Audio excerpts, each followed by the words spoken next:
huge game at the bottom of the table. Just 2 points separate the two sides heading into it.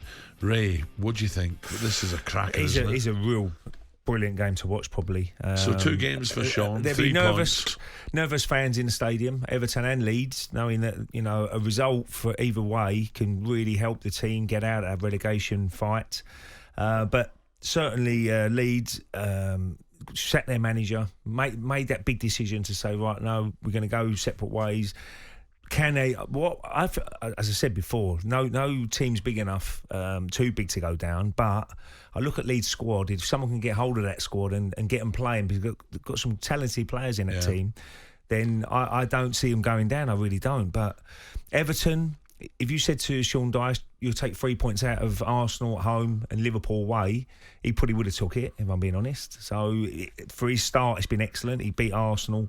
They were top of the league at the time. Liverpool played really well against Everton. The intensity was there, and they deserved to win that game. But now these are sort of games you've got to win. Yeah. And Sean Dyche will be, drumming it into players during this week, training hard, getting the best out of the players in training, and it's a massive game at Goodison tomorrow. I'm really looking forward to listening to this one. Well, looking ahead, John, there's a cracking piece in the Mail this morning about Calvert-Lewin, about how he's, with all these injury problems, they're looking into his diet, his mattress, and etc. How he's living. So let's say good morning to the Mail's Northern football correspondent Dom King. Dominic, very good morning.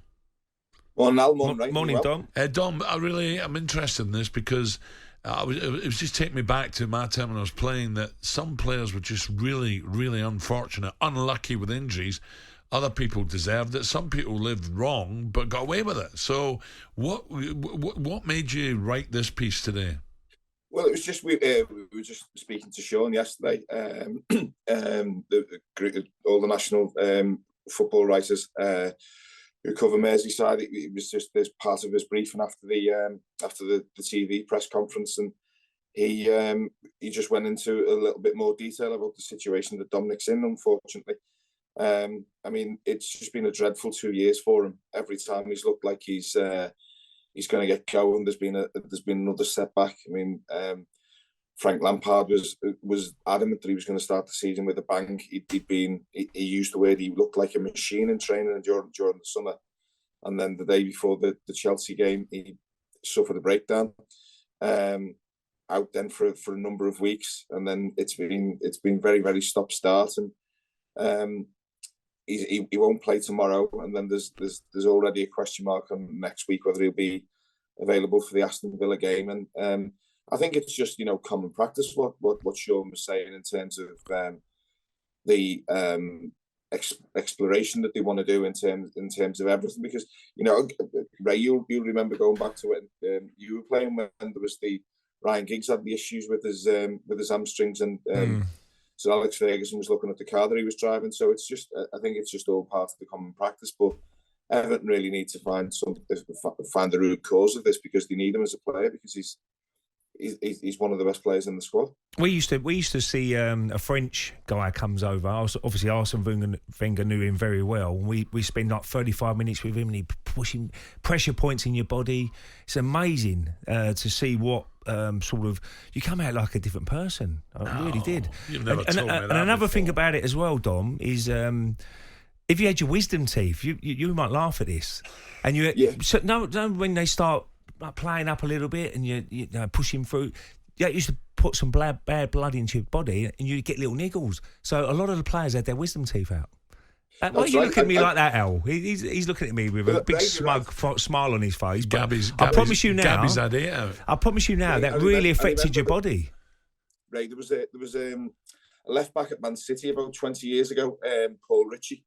Al, you might know him. He was a Scottish lad. He had his wisdom teeth out, because that was the root cause of. He had a lot of muscular injuries, and they took the decision to take his wisdom teeth out. I remember that very, very vividly. Yeah. Well, I had mine out, and I was getting not where I was missing games, but when you're like missing a couple of training sessions, I just feel a bit tight. And I had my wisdom teeth out, and after that, Alan's laughing at me, Don. But this is the French. This is Wenger. How as Dom says there, 20 years ago, he had his wisdom teeth. The guy had his wisdom teeth out, but Freddie Ljungberg had them out. I had them out, And after that, I didn't get those niggles. I promise you now, it was really, it helped me out. And I was training every day. Alan's still amazed by me having my wisdom teeth out. I'm not having this. This is proper radio. This isn't it? This is proper. Yeah, we're talking about teeth. But look, I'm doing dentists is a right favour here, if I'm being honest, if you're football. But it was a situation where you try and find something out. You had the Tempo matches, the Tempo mattresses, was it?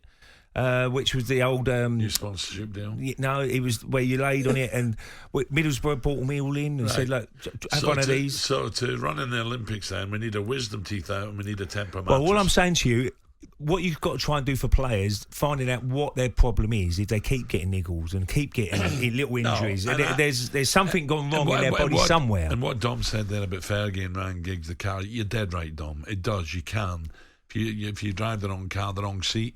You sit in the wrong chair too often. That's if you make the car. That's the big question. So, Dom, I've got to break, but Liverpool, can they march on now? Oh, it's a huge game tomorrow. I wouldn't be getting carried away just yet about Liverpool getting in the top 4 after one win. They need to piece it all together. They need a sequence of games before anybody can even start talking about qualifying for Europe. But huge game tomorrow at Newcastle for them to make a statement, and we've had another good week's training to prepare, and I think that you will see a little bit more confidence in them after what they did the other night.